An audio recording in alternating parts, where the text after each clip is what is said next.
So since 1982, one Players Champion has gone on to win the Masters in the same year. Do you have any guess who? I'd probably guess Tiger Woods. Of course, all these legendary stats are going to be Tiger Woods. Tiger Woods in guess what year? 1997? It's got to be the '01 year. Tiger Woods in '01 took down the Players and then 4 weeks later took down the Masters. So Cam Young obviously just took down the Players. What do we think of his chances in Augusta? I think his chances are very good. He's always been the guy that people know he's going to pop off and just start winning tournaments. So for as good as he's playing, Augusta is on his radar. A local municipal golf course says it's been overrun by what some are calling, quote, hack golfers. Has the game grown too much? Do we need more scratch golfers? I'm telling you, hacks slow the game down. You can't grow golf if people are chunking it into the weeds all day. Scratch player?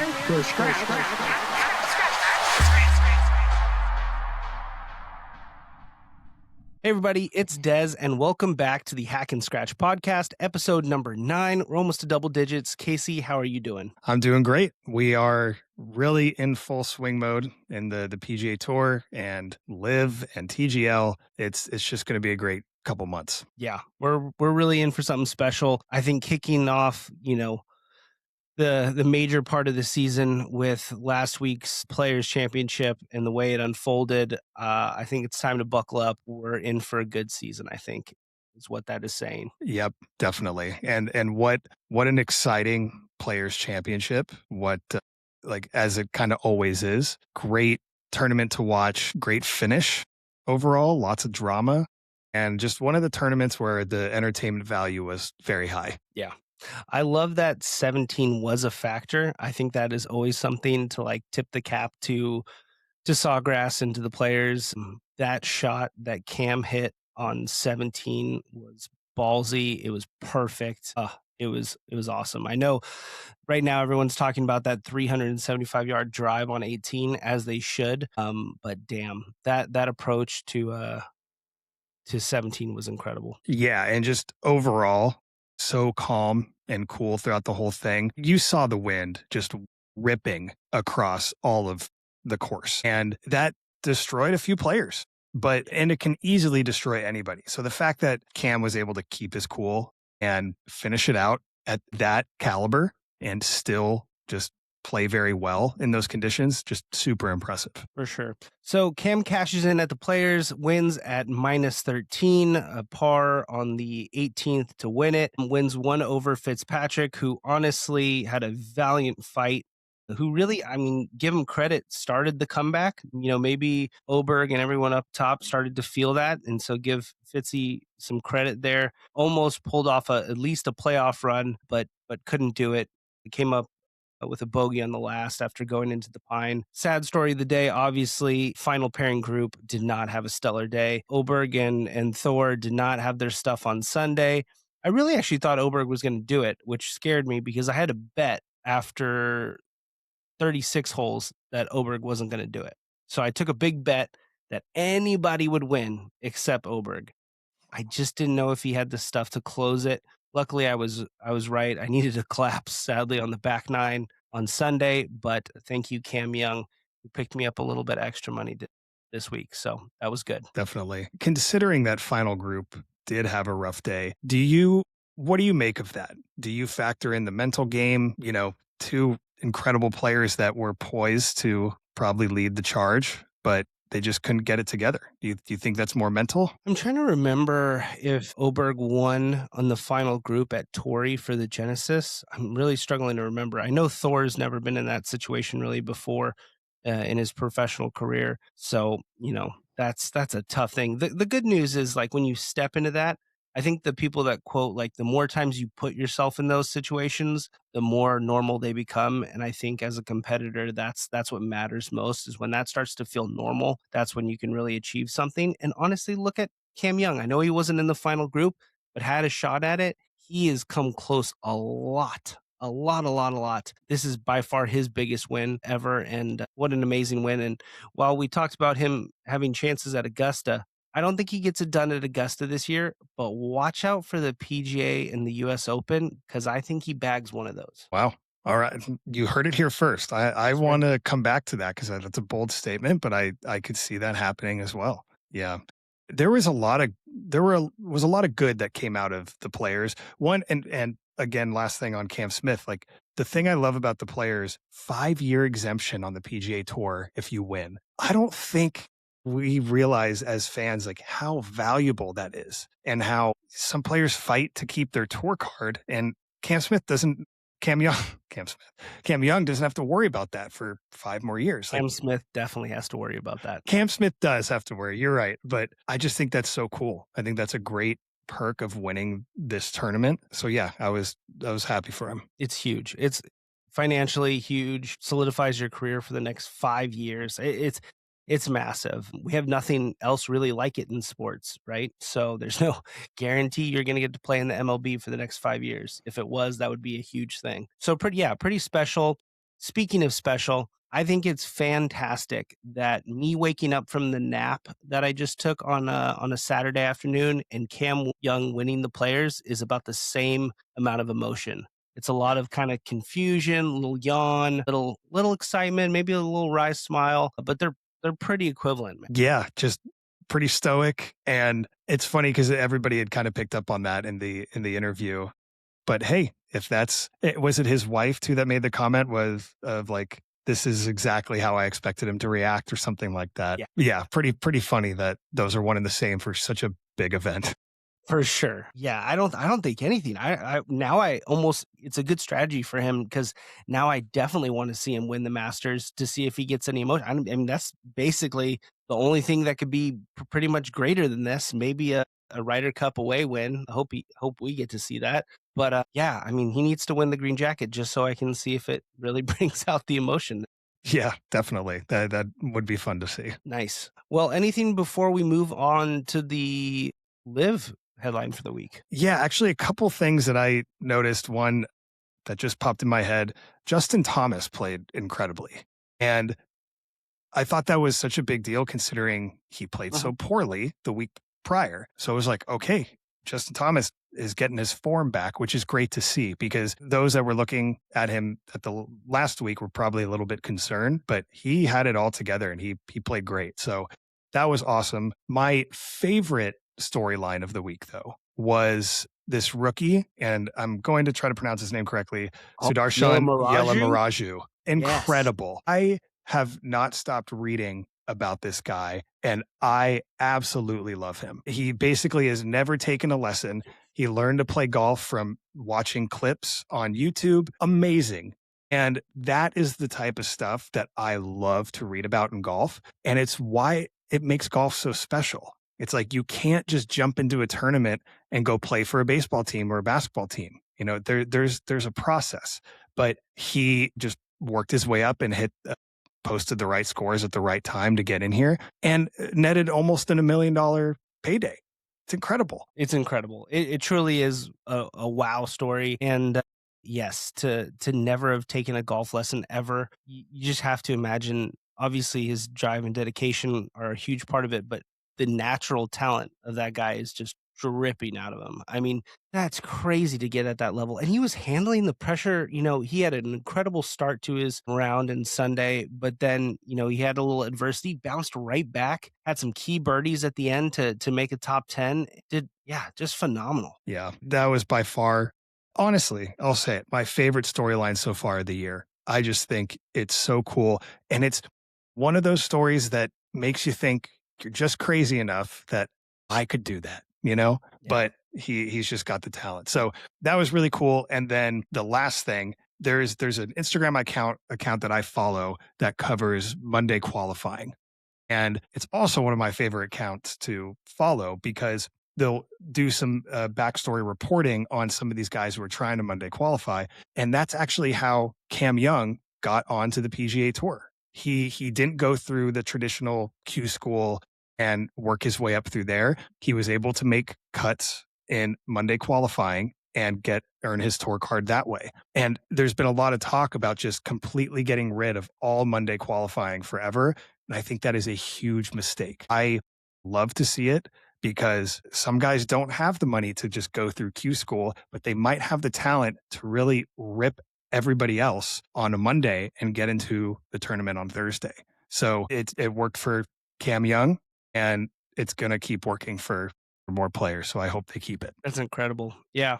We'll see with the stage that winning the players allows. I wonder if he gets a little vocal about that. Maybe not, maybe, but we'll see. We'll see. All right. Well, we shift to Live, and they are running a nice little string of big heavyweights and headliners winning. They have AK, then they have Rom. It's almost like it's staged, but it's they have AK, then Rom, and then Bryson. I mean, you couldn't script it better. So Bryson takes down Singapore. He obviously didn't win the past couple weeks. Came very, very, very close. But he wins in Singapore, wins in a playoff. Did you catch the final putt for poor Mr. Richard T. Lee? I unfortunately did. And you could tell by the look on Bryson's face, he didn't want to win that way. And I don't blame him. It's tough to miss a putt like that when that was the biggest putt of his career. I would have liked to see it go to an extra hole. Sure. Now, I don't follow it too closely, but Richard T. Lee, I believe, was a wild card for the tournament. So again, you talk about these come from, out of nowhere stories. Richard T. Lee was very much one of those stories this week. And yes, you can see that it was a little bit of heartbreak, a little bit of bittersweet in Bryson's eyes as that putt just barely, that can't have been for more than 3 feet, right? No, Just not really. Brutal. But nonetheless, gives way for Bryson's first win, individual win, I think for a couple, at least a year, maybe almost 2 years. So that's important, and especially going into this next season, this major season, which he'll be very much a part of. I am one of those people who are rooting for Bryson to take down Augusta. It means so much to him. He previously in his earlier version of Bryson DeChambeau called it a pitch and putt. But I think he's come a long way from an individual development standpoint, and I know how much that course and that tournament means to him. So, I'm rooting for him. So I love all this momentum. It feels like all this momentum is building. The storylines are starting to interweave and write itself just in time for the Masters. I would say that take on him, you wanting him to win, is probably 50-50 with the rest of the public. I think it would be great if he won. But I think people have a lot of bitterness towards Bryson still because of all the live stuff. I think people were a little unhappy with how he talked about, was it Rory in Augusta? Is that what I'm thinking? Him and Rory? And he said Rory didn't talk to him the whole time or something. And he was getting frustrated that he was like, hey, man, I think Rory's just trying to bag his last remaining tournament. So, people, I think, were a little bit bothered by that. But yeah, I would not be surprised if Bryson won. I'll say that. Sure. He has it. Nice. All right. So we move on to TGL. We didn't have a match since the last time we recorded. However, it's playoffs. It's officially down to the last 4. Who do you think takes it all? I mean, I'm hoping my LA Golf Club takes it all. I really hope they do. But I mean, Atlanta Drive, they got to beat them, and they've played well all season, of course. And then it's Jupiter Links versus Boston Common. And then the winners of those will go head to head for the final. So yeah, I'm rooting for my LA Golf Club. I saw it, the Gala and Justin Rose, but we'll see. They got some good teams stacked up against them. One of the things that Cam attributed to his win and his confidence this week was TGL, getting to play alongside Matt Fitzpatrick as a teammate in TGL. Said it made it very comfortable pairing and kind of a fun thing for that day. So shout out to TGL. Take note, players. Helps you in the real thing too. Yeah, exactly. I mean, I can definitely see how it would make you more comfortable after playing a much more relaxed style of golf with said person that you end up challenging on the final day. So yeah, it'll be fun. The TGL somewhere did announce that Tiger will not be playing with Jupiter Links tomorrow, which was kind of expected. I don't think the first return to golf for Tiger Woods we're going to see is going to be at TGL, but there were a bunch of other rumors swirling as well, as his jet was spotted in Augusta last week. So some people speculating that he's checking the course out, some people speculating that he was just there on business. Either way, it makes for some fun speculation. What do you think? He almost shouldn't, but I think maybe he pulls it off. Yeah, I don't know. I kind of feel similarly. Like it feels early, and he doesn't need to. He doesn't need to. Yeah. You can play and train and recover for next year. But man, Wouldn't that be something? Yeah, I don't know. So we'll see.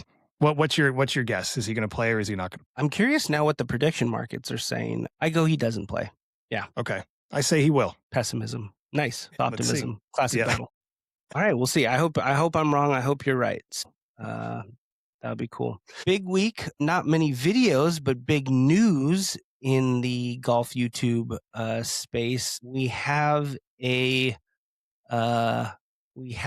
first resignation from the Bob Does Sports crew, which, I mean, man, if you could sign up to work with any golf YouTube crew right now, I'm pretty sure it's Bob Does Sports. And one of their biggest kind of founding members, one of the biggest pieces to their success, truly. I mean, with production is Ticket, aka Neil, aka Pop. He has so many nicknames. So yeah, huge farewell. I was just curious, did you see any of this? I think I had just read something. I didn't see any other things around it other than, this makes me think of other groups like Good and things like that. Bob Does Sports is big now. They're very big. They have a lot going on. It's not the kind of boutique homegrown channel that it once was. And so with that brings a lot more responsibility, a lot more time, probably just a lot more work overall. So, you can only keep that going for so long. So I get it if he wants to move on to other things. So I've watched all the announcements and all the videos around it, and it seems like it just boils down to personal life stuff. He is entered in a serious relationship.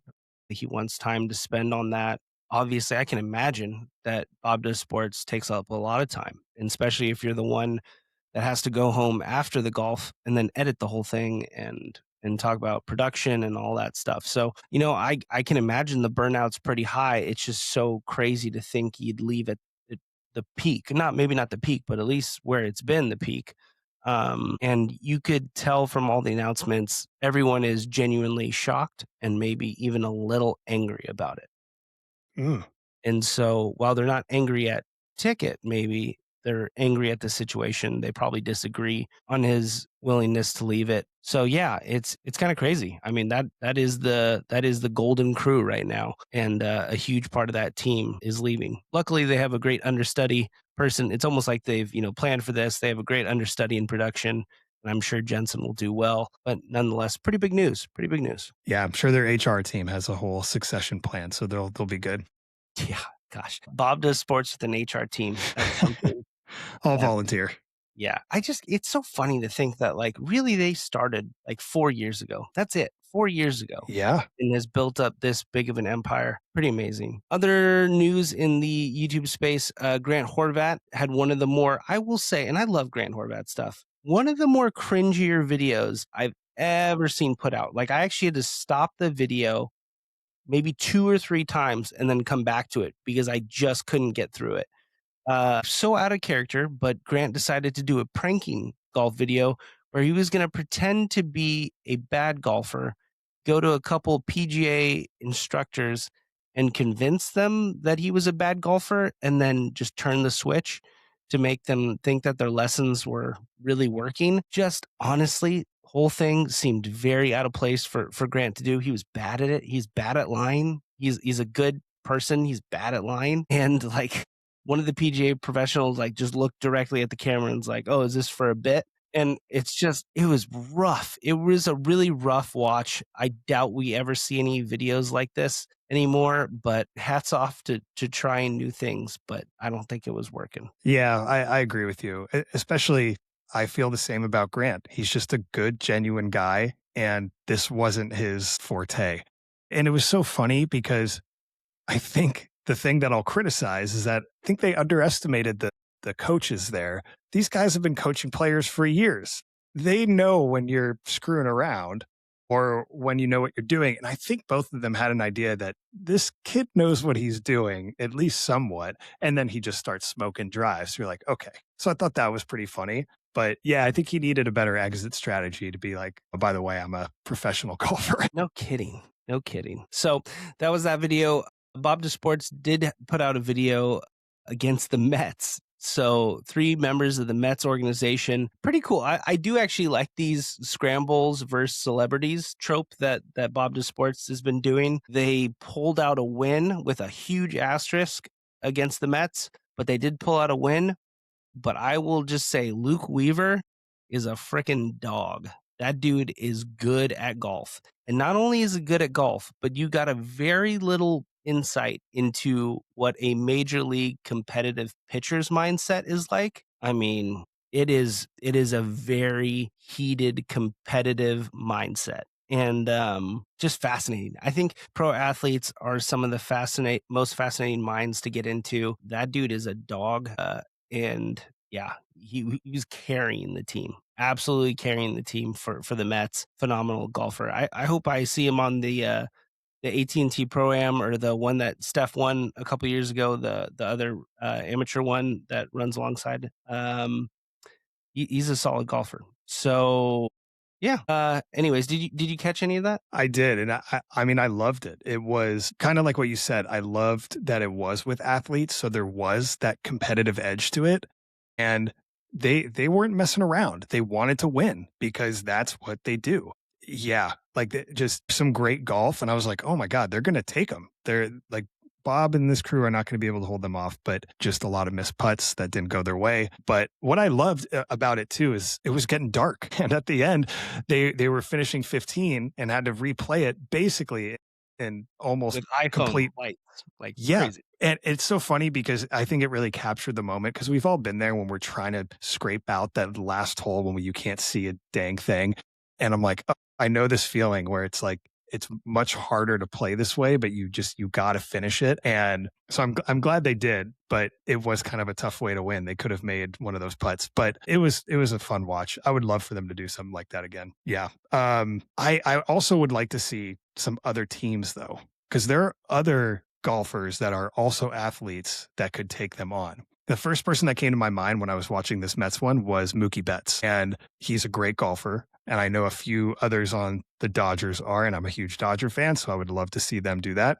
But like, I'm thinking about all these other people, basketball players, that would absolutely jump on the opportunity to play with them. So I'm hoping that happens soon. One video that I did come across was the TaylorMade one from a few days ago. It was a 3-hole showdown of Rory versus Scotty, which I like this better than the one they did at Genesis, because they were actually filming it like end to end, and you got to see him tee off and they were playing together and all that. But I was halfway through the video, and what I loved about it is we're watching the number 1 and the number 2 ranked golfer in the world just playing a friendly match, which like you don't get to see that in any other sports too often. And I just thought it was awesome. The conversation was great. The thing that stood out to me is they both seemed so relaxed and in their element, and especially Rory. You know, Rory's very serious, and when he's talking to the media, you know, people think he can come off as a bit abrasive.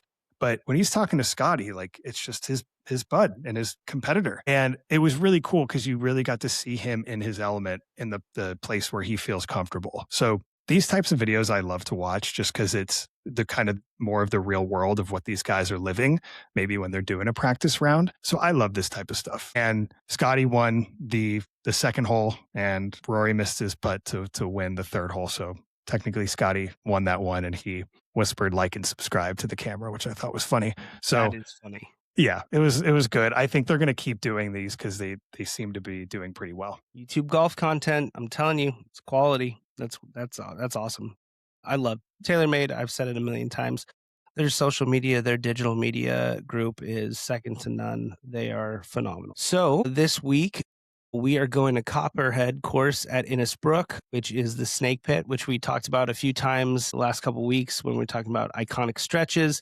Going to the snake pit, Hovland's defending his championship from last year. We got a pretty solid field. Not that this doesn't always have a great field, but you know, definitely a little bit of a recess from players. And as it builds up to the Masters, you know, this doesn't always get the field. So it's great to see Xander's in here. JT's trying to work himself back from injury. Cantlay's in here. Koepka, another nice name to see on this, played quite well last week. And then Jordan, who's also coming alive as well. So really good. What do you think of this tournament, and who do you think has a good shot this week? Yeah, well, like I've said before, a lot of things that I look at, even beyond how the course is playing and how that is geared toward in each individual player, is I like to look at how they did the week prior. And Xander Schauffele has just been on the cusp of winning several times now. And I think his form looks so good. And so he's at the top of my list of taking this tournament. I just think he's playing consistently well and he's ready for his next win.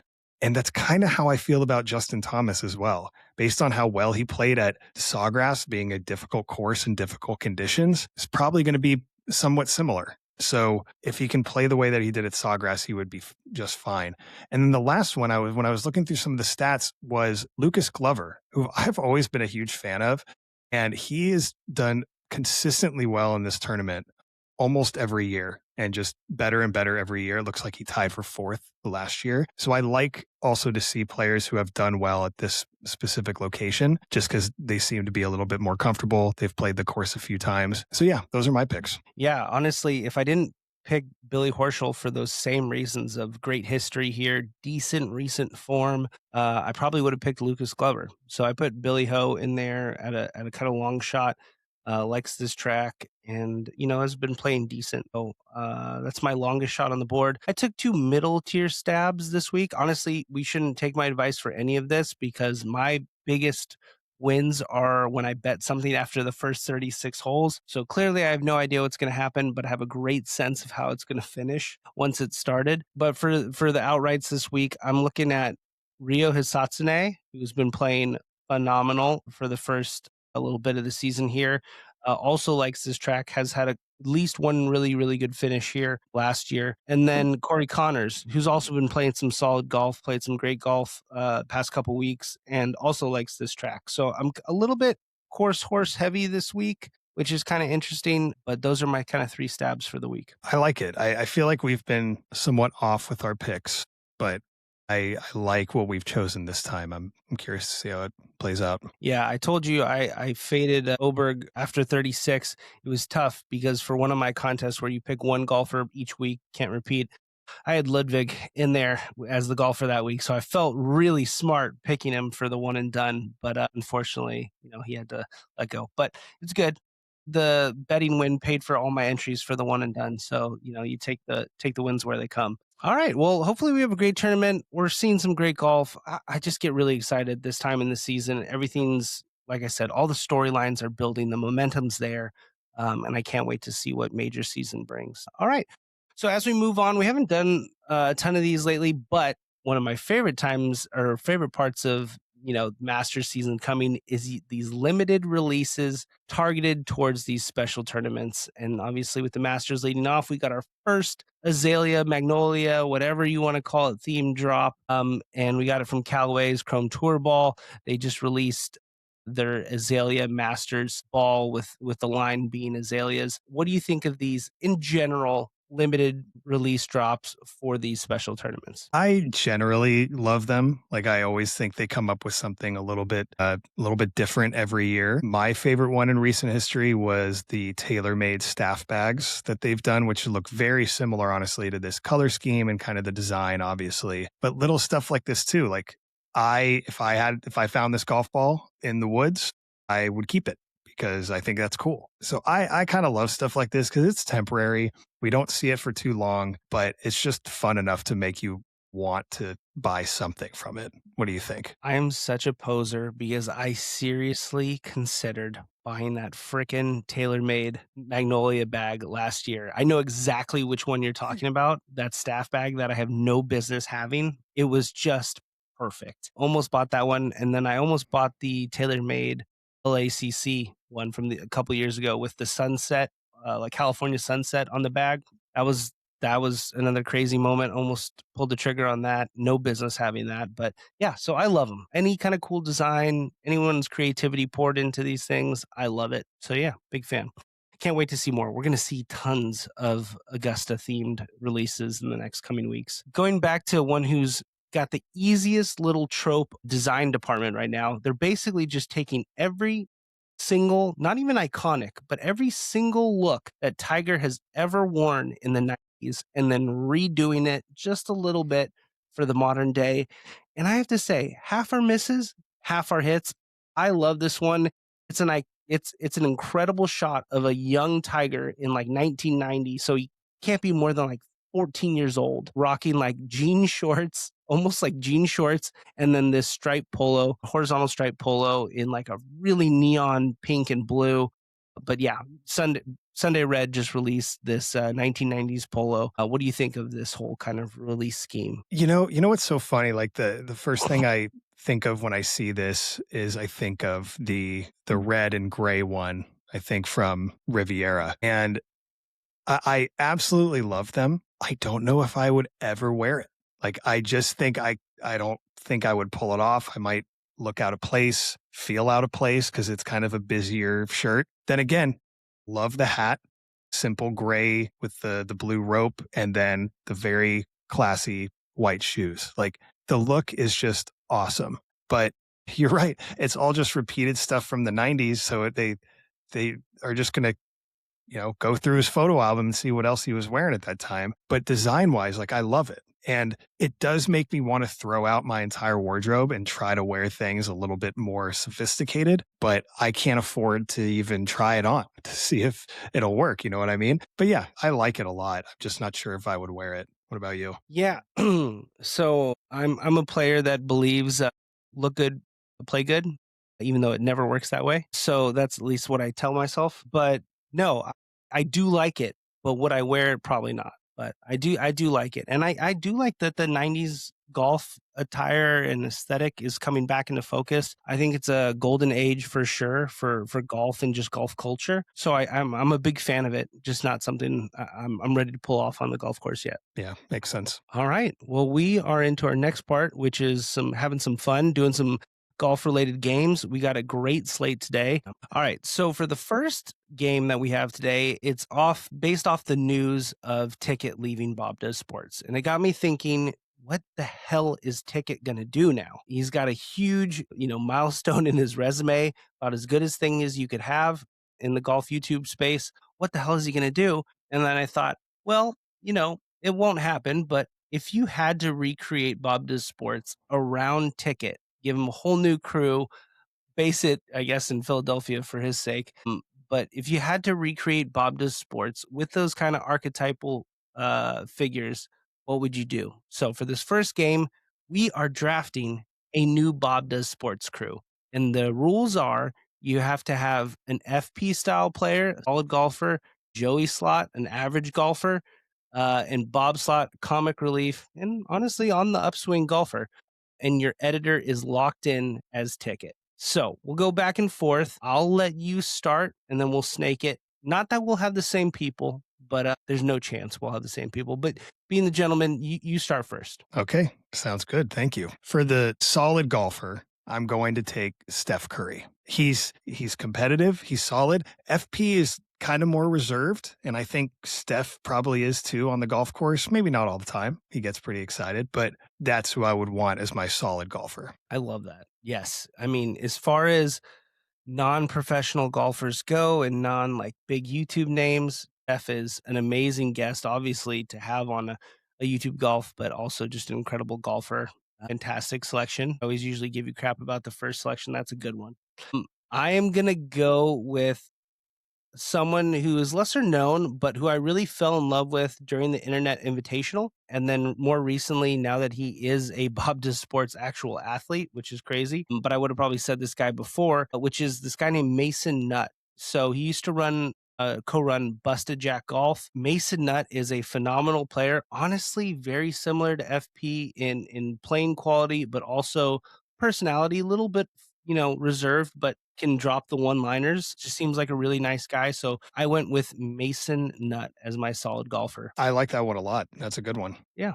So snaking around, I will take my average golfer, and my average golfer also runs a pretty notable YouTube channel, but mostly you'd see him on TikTok, and you've probably seen him from all these like skits. He's a big guy involved with skits, but he runs the Bev Boys Golf channel, and his His name is Nick Bonilla. Really funny guy, but also a decent golfer. Not a great golfer, not a horrible golfer, somewhere in the middle. Really good knowledge of golf, I think, as well. And then, yeah, I think, so much of what Bob does sports is like good chemistry. And I spent way too much time thinking about this, but I think chemistry would be there.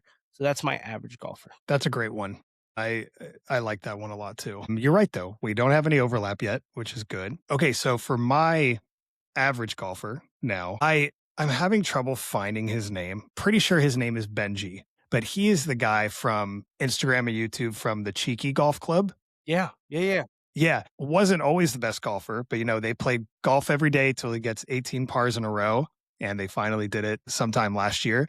I think he's a great guy. He's a really nice guy to watch. He's funny and he's an averagely good golfer. The only difference is I think Joey has some haters. Nobody really hates this guy. Oh, he's super likable. I love that guy. I didn't think about him when I was drafting, but he is definitely someone I would have drafted. That's a great pick. Yeah. I remember seeing one of their first Instagram reels that they ever posted. I was like, oh man, I want this guy's life if he's able to do this. And then they just grew on me, and then they did it and they started doing new challenges. I'm like, this guy's cool. I'll watch him for a while. Yeah. A lot of heartbreak on those par runs. Come down the last hole, lip outs. Oh, it was brutal. Definitely. Okay. So I'm moving on to my comic relief spot. I went back and forth for a lot of these ones, but I think I'll have to go Adam Sandler. Going back to true comedy, true golf. True. And I just think, how much fun would that be to watch these three guys putt around a golf course, throwing darts and throwing darts at each other. It's just, I think that would be super fun. Ticket would have his handful with that. Do you know how hard the editing would have to be on that? Oh my gosh, the one-liners being dropped. Oh, the commentary, that would be a lot of work for Ticket, but it would make for some great entertainment. Definitely. So for my third pick, I really wanted to inject a celebrity. That's initially where I started. And then I just got too hung up on the vibes aspect, and I just ended up sticking to all YouTube golf, which is not the way I thought I was going to go. This one is a little bit outside of YouTube golf, but related to Barstool Sports. But I went PFT. Another person who had to battle adversity in the Internet Invitational, being paired up with Luke Kwan and then getting it in the shins once Luke Kwan rejoined him. But, he played some okay golf the next day. And, he was one of those people that was just easy to root for and pretty likable. And that's honestly what I think Bob's secret sauce is he's just so likable. So, yeah. I went with PFT. Very solid choice. I think the YouTube gods would look fondly upon that. Yeah. So those are our new Bob Does Sports. If anything happens to them, God forbid, I don't want anything else to happen to that crew.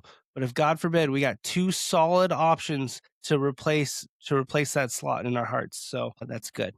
All right. So this next one, pretty big topic. I think I've heard this brought up at least, 10 times over the past couple years. Always a fascinating one. With the Masters just around the corner, we are asking a very classic hypothetical. Could you win the Masters if? And I'm going to run you through a couple scenarios. And Casey, you just give me your quick and dirty answer, yes or no. Could you win the Masters if? Deal? Deal. Let's do it. All right.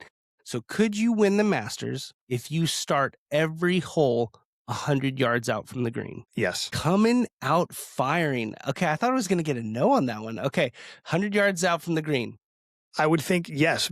I would, now I'm rethinking it. But no, that was my answer. I would have to score on par fives or else I'm done. Sure. There's just no way. If I'm not eagling every par five, I'm out. There's no way. I need to two putt every time. Yeah.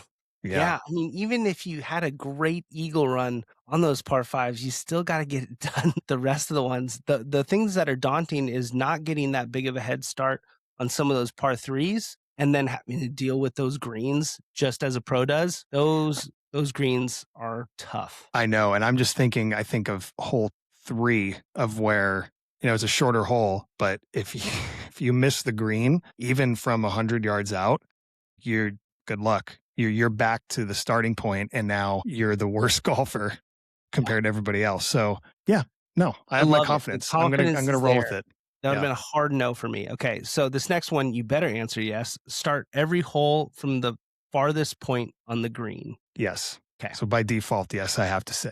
Seeing yes. Bob take down Grant that way, I think even I could do that. So I would say yes. Was that a video that they did? Yes, that was a Breaking Bob series where Bob started on the farthest point of the green and beat Grant handedly. Okay, good. Yeah. All right. Could you win the Masters if you play with course bumpers, meaning the ball cannot go out of bounds or in hazards, just ricochets off that invisible wall back into the field of play? Wow. So hazards too. Water. Are we calling bunkers hazards? Okay. I'm going to say yes. Whoa. Okay. Yeah. Okay. Good. Nice. I like it. Now, you understand it is playing as long as it is. You just can't. Okay. I'm getting about 325 on my driver right now. I love it. So I love it. I'm in good form. This is an interesting one. I'm curious your take on this, of how much it matters. Could you win the Masters if the cup was 4 times the size of a normal cup? See, I'm going to say no. Okay. Because that means I still need to be putting for birdie almost every hole. And that's just not reasonable. Yeah. No, Yeah. for sure. If you let me have the cup 4 times the size of the hole and I start on the farthest point from the green, yeah, I'm good. Yeah, for sure. No combining these. Okay. So could you win the Masters if all other players had to use kids clubs, like the short, stubby kids clubs? I really don't think so, actually. Good for you. You should go watch Bryson's video where he just tears up a course using these little Walmart kids clubs. I mean, yeah, like they'll be able to hit it straight and just get it down there. And if that gives them an extra 2 strokes a hole or something, that means I still need to be playing perfectly. So no, I don't think so. And we haven't even talked about the mental side of this, like really putting yourself into the Masters. Like, whew, that is so crazy. All right, this next one, tough one. Could you win the Masters if each round you played with an 18-stroke handicap? Was 18 the number that they estimated you would shoot over your handicap at Augusta? No, but people who say, like, I've heard like a real hack golfer like shoot 90s and 100s, they always say like 120, 125. So it's close. It's close. So then then no, because that means if I'm shooting like a 90, let's say, the rest of the players are shooting under par. Yeah. So no, I think just mathematically that won't work. Crazy. Okay. Last one. Could you win the Masters if you get to play it as a scramble with me, your father-in-law, and the CEO of Urban Golf Performance? Wow. This is very specific. I do know the CEO of UGP is a very highly skilled golfer and played college golf. I have a feeling you're going to rely on him a lot more than me and your father-in-law. He would be carrying the team. My father-in-law would be looking for golf balls in the creek scramble. Yeah, I'm going to say yeah. I think we could do it. 4-person scramble. I think we could do it. I really, truly think we could do it. I think so too. Somebody's got to hit. You and the CEO of UGP getting 2 looks at all the putts. I think you guys got this. Yeah. I think we can do it. All right. Well, shoot. Now we just got to figure out how to make that happen. I know. Oh man, I want to hear if people disagree or not, because I think some of these are pretty reasonable. Some of them might be a stretch, but I think I got them pretty accurately. I think honestly, the one that surprised me the most about your answers was the course bumpers. I just didn't think that would have any effect at all. Like the hazards, only come up probably 3 or 4 times in a round for a professional. Not even. Yeah, that's the only one that really surprised me. The other ones, I like it. You're a confident, good golfer. It makes sense. Yeah, I guess you did say that it can't go out of bounds. Doesn't mean you can't be in the trees, right? True. So yeah, that's a good point. Yeah.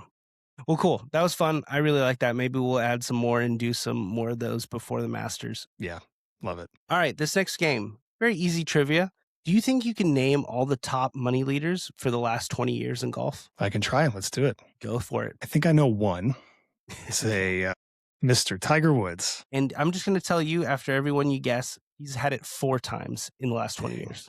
Okay. And so this is the season-long money list. Yes, season-long money list since 2006. Okay. Tiger Woods, Scotty Scheffler. Also has it 4 times, which is surprising. Wow. I know. 4 times already. Wow. Yes.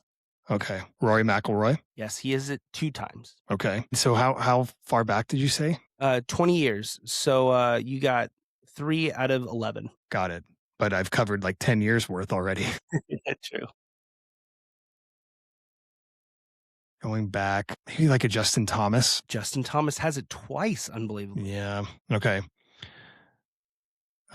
Going back, Dustin Johnson. Yes, he also has it twice. All right, you've knocked Okay. out the multiple time winners. Now you only have single time winners. Okay. Probably in the same realm of Justin Thomas, Jordan Spieth. He only has it 1 time, 2015. Okay. Trying to think other people like in the early 2020s. Probably like a Brooks Koepka. Yep, he has in 2019. Okay. Maybe the year before, year after that, Bryson DeChambeau. Does not have it. Really? Not at all. That's your first X. You get 3 of them. Okay. Probably not Xander Schauffele, even though he had a couple really good years there. Patrick Reed? No, he does not. That's your second X. Okay. Probably John Rahm. Yes, he does have Okay. it. 2021, John Rahm. Gotcha. I feel like I'm missing an old one now. Like probably. These are 2008 to 2011. Oh, wow. 2008, 2007. Not a John Daly. Maybe a VJ Singh. That's an incredible pull. I can't believe he's on this list. Yeah. 2008 VJ Singh. Yeah. I know his like career money list is insane. Dang. I think that might clearly good enough to get him back on tour this year. Yeah, exactly. Yeah. Oh, yeah, that's right. He used that exemption, didn't he? Yes.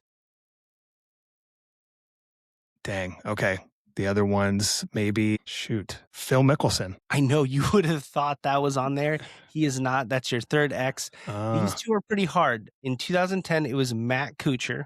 And then in 2011, it was Luke Donald. Okay. Good for them. Yeah, good for them.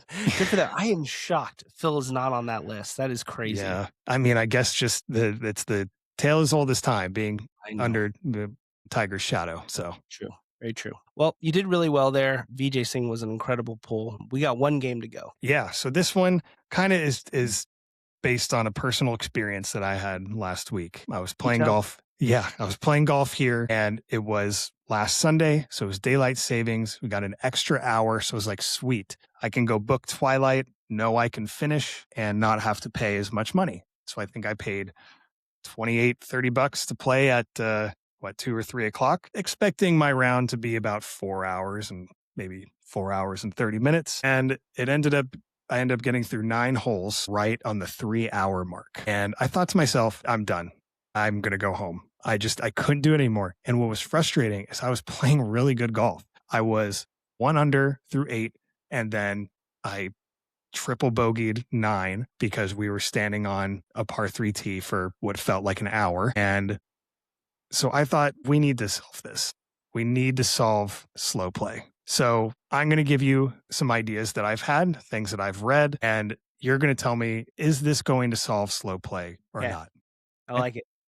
Okay. So my first one, and this is what I was taught growing up at my local par 3 when I was 6 years old, mandatory triple bogey. When you get triple bogey on a hole, you pick up, you're done. Sadly, I speak from experience. I do this and it does not solve SUP. Okay. So even on like a par 5, if you triple max, taking that snowman and rolling with it. No matter what. No. Okay. Because it's the 7 shots you take to get to that 8th shot that you finally pick up that take the long time. That's fair. Okay, so I've seen this before, and I thought I'll share my thoughts about it afterwards, but time markers on scorecards. So I've seen before on scorecards, it has the number of minutes that it should take on each hole, and you basically add that amount of time to your tee time, and that's where you should be on pace based on the hole. What do you think? Great idea, poorly executed, because the worst golfers, sometimes, not always, are the most drunk golfers, and you're not going to be able to add 7 holes worth of time onto your starting time after you're 2 transfusions deep. So no, I do not think this solves slow play. Totally agree. And I think you're right. Great idea in theory, but not enough to actually get it going. Correct. Okay, this next one. Marshals on the course at all times, and they're tracking your pace based on your group tee time. I feel like they are doing that. I played at, what's that really nice course out? I played at one of the La Quinta Country Club courses out in Palm Springs. It's freaking expensive. It's like $400, $300 a round. Dude, that marshal was a Nazi. We were maybe at max 15 minutes behind pace, and he would just keep running by. It got me so mad I almost said something and wanted to storm off the golf course and ask for my money back. It was that bad. So I will say, does this solve slow play? No, because we just kept playing our round, even though we were a little bit behind. I mean, there's nothing we could do. We were waiting. So no, this does not solve slow play. And I feel like they're doing that already. Yeah. And I wonder how much plays into it if he's being such a jerk consistently. If you're like, well, now I'm not going to play faster because you're making me upset. I'll go slower just to piss Mickey off. So shout out to Mickey at La Quinta Golf Club. I'm calling you out. You got to take a transfusion, Mickey. That's right. Okay. So this one I've actually seen a lot more recently, either on the scorecard or on the first tee. And it's basically a 7-iron chart. They put this chart in the ground on the first tee saying, a list of ranges of yardages based on how far you hit your 7-iron. It says, how far do you hit your 7-iron? And based on your distance, that's the tee that you're assigned. So if I hit it between 170 and 180, I play the blues. If I hit it further, I play the blacks. What do you think about that? I don't think that it would slow play because it's not getting to the crux of who is slow playing, right? The golfers who are trying to decide whether they play the blacks or the blues today are not the golfers you need to be worried about. It's the people that automatically go to the whites and are just going to have a day. Those are the people you got to worry about. So no, cool concept. Never heard of this one. Very cool concept. But yes, it does not. No, it does not improve slow play. I also think, and I have been guilty of this, is that I played a much longer course last year. It was over 7,000 yards. And based on my 7-iron, it was telling me to play the blues. I was like, I really want to play the tips. And so I could see that my own wanting to play the longer tee, that's what others probably want to do. Okay, so this next one, require carts for everyone. Again, it's not getting to the crux of who is slow playing. People who are walking, people who are taking a push cart, generally not the ones to slow the game down. So no, quick and easy one. Okay. This next one, I don't see as often as I used to when I was growing up, but yardage markers on all sprinkler heads. My thing is, if I had this yardage, I wouldn't take the time to pull out my rangefinder. I would just hit it based on what I would do. It does help. This one definitely does help. I just don't think it helps enough because now a lot of the golf carts have yardage right in the cart. You step out, you don't need to shoot anything. It's right on the cart, GPS, you're ready to go. And some of those places, the nice places that have those carts have 5.5 hour rounds. So I would go no. Okay, so far we're not solving this. It's a hard problem. To be fair, it's a very hard problem to solve. And Yeah. I think we're proving that. Yeah. Okay, some of these are just things that I'm coming up with now. Okay, so absolutely no breakfast balls under Off the any first tee? circumstance. Off any tee. No retees. No retees. It's a better way to say that. It helps. It honestly helps. Yeah, it does help for sure. It does help. So we're talking lateral drop or drop by your friend. Yeah, Honestly, that would help. For sure, that would help. I think so too. Okay, if you hit your ball in the trees, you have to drop if you don't find it after searching for it for 60 seconds. Ding, ding, ding. You have your winner. This would save America. Yes, 100%. This helps a ton. Yeah, I totally agree. I think this is one of the biggest things where they're like, I swear it was over here. Well, Here's it's not. the deal, Casey. Here's how you implement it. That cart automatically starts moving after 60 seconds of being stopped by the trees. It just pulls over. You look for your ball. It starts counting down 5, 4. And it's just going to start moving without you. That's Yep. how you do it. I think that's perfect. Okay, these last two are kind of crazy, but when I go to my local muni, I have a player's card so they can track me in their system. They can implement something. I'm a software engineer, so I can code this for them, that if they haven't watched this tutorial video on how to battle slow play, you cannot play that day. And they track each person's player's card. I thought you were going to say we're going to start suspending golfers from playing courses if they play it too slow. This one, no. Intro video, HR7R / pre-skydiving flight instructional video is not going to improve slow. I don't know. Fair enough. But I mean, compliance training for golf. I'm going to be clicking through the quiz just like I do for my work. That's true. No, you watch them all the way through. I know you do. Okay. And this is my last suggestion, which I actually thought of years ago. So you have a button on each tee box, which when you press it, it starts a timer. And the timer doesn't stop until you press the button on the next tee box. Okay.